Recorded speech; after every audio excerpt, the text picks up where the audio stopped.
Revealing Jesus, releasing destinies. This is Celebration TV.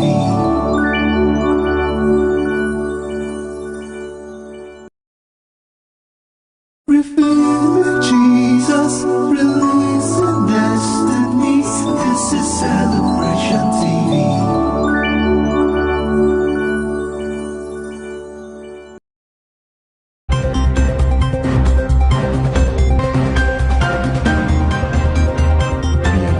To 15.7 trillion naira by the end of December 2019. Senior Democrats have responded by accusing him of committing a gross offense. The All Progressives Congress has vowed to punish the Ogun State Governor Ibikule Amosu.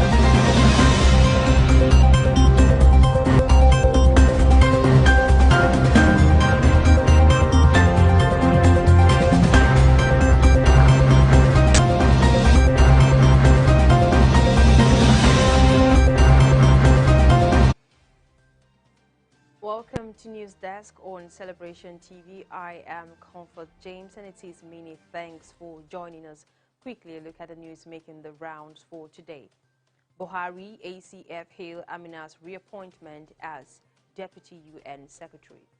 Southern African leaders hail Mozambique security mission. Biden pushes overhaul of U.S. election laws in fairy speech.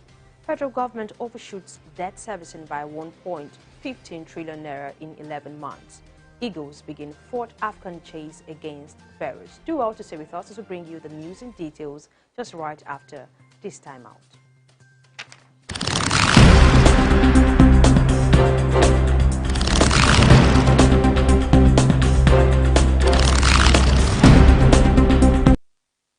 Welcome back, and now the news in full. Buhari ACF hail Amina's reappointment as Deputy UN Secretary.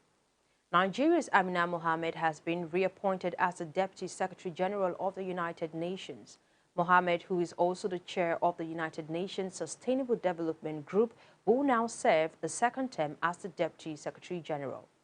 The Secretary General Antonio Guterres, who appointed Mohammed, expressed his appreciation for the Deputy Secretary General's leadership of the UN Sustainable Development Group and her determination to reinforce collective results and maximize the impact of the UN development system on ground.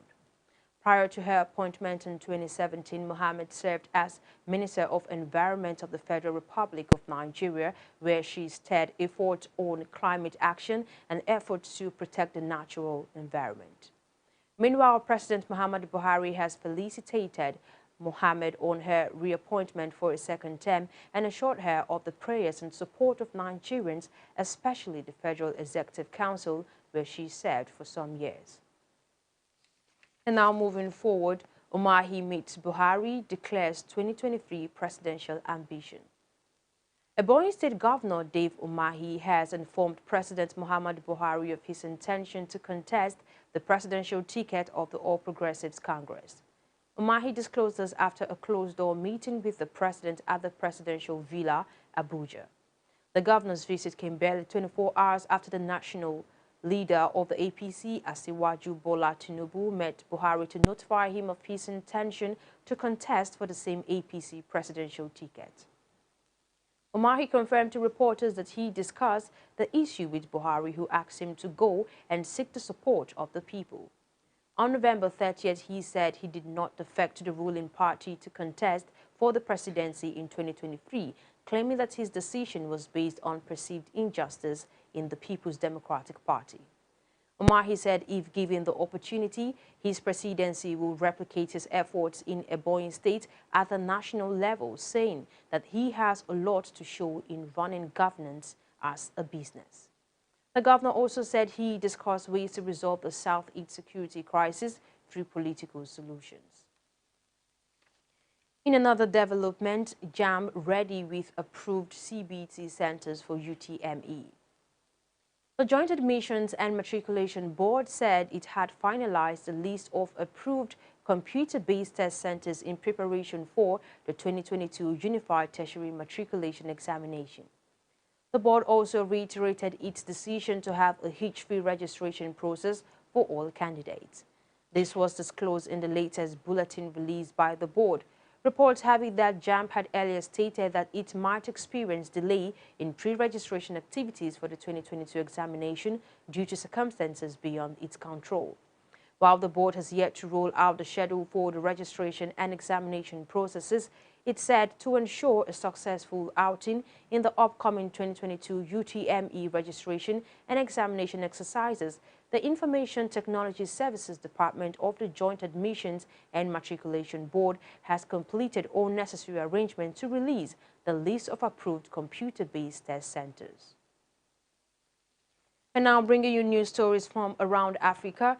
Southern African leaders hail Mozambique security mission.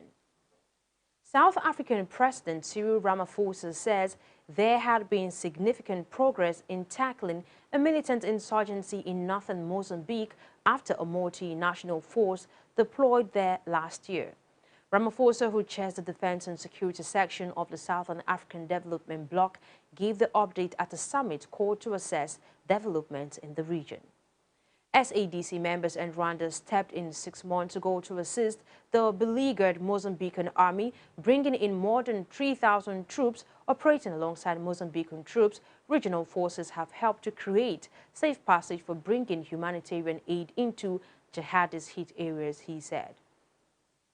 The SADC mission in Mozambique was initially deployed in July, but its mandate was extended indefinitely in October. Cabo Delgado, a gas-rich province bordering Tanzania, has been gripped by attacks by Islamic State-linked militants since 2017. At least 3,500 people have died and around 820,000 have fled their homes. Atrocities include massacres, beheadings, the torching of homes and mass abductions, especially of girls. Still coming from around Africa, Egypt's El-Sisi criticizes EU on refugees. Egyptian President Abdel Fattah El-Sisi criticizes European government's handling of the migration issue. El-Sisi said Egypt was hosting 6 million people who escaped conflict and poverty in their own countries. El-Sisi made the remarks during a session at the World Youth Forum, which is taking place at the Red Sea resort of Sharm el-Sheikh. The UN's International Organization for Migration says Egypt hosts more than 6 million migrants, more than half of them from Sudan and South Sudan, where seeming conflicts continue to displace tens of thousands of people annually. For some, Egypt is a destination and a heaven, the closest and easiest country for them to enter. For others, it is a point of transit before attempting the dangerous Mediterranean crossing to Europe. But numbers of migrants setting out from Egypt are few if compared to how many travel from Libya.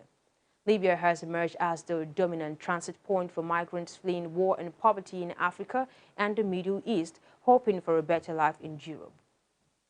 Oil-rich Libya plunged into chaos after the 2011 NATO-backed uprising ousted and killed longtime dictator Muammar Gaddafi. Egypt has for decades been a refuge for sub-Saharan African migrants trying to escape war or poverty. Right now, we're taking a break, and when we return, we shall be bringing you more updates. We'll be right back.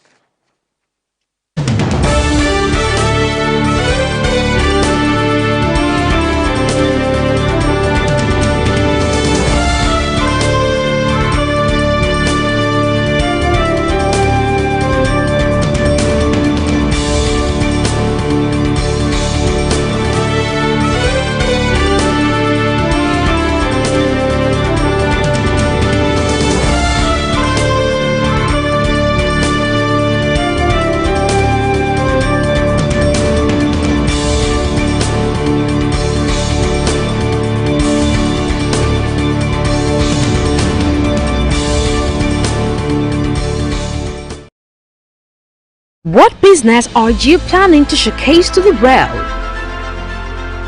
That which will satisfy the need of humanity? Of course, with Celebration TV, it will get the desired reciprocation you long for. We are committed to giving your business and services that quality touch of class, and you will be happy you made the right choice by placing that investment of yours on the right platform. Without delay, You can call on this number for your advert placement, partnership, or sponsorship of our programs. Celebration Television, your best bet.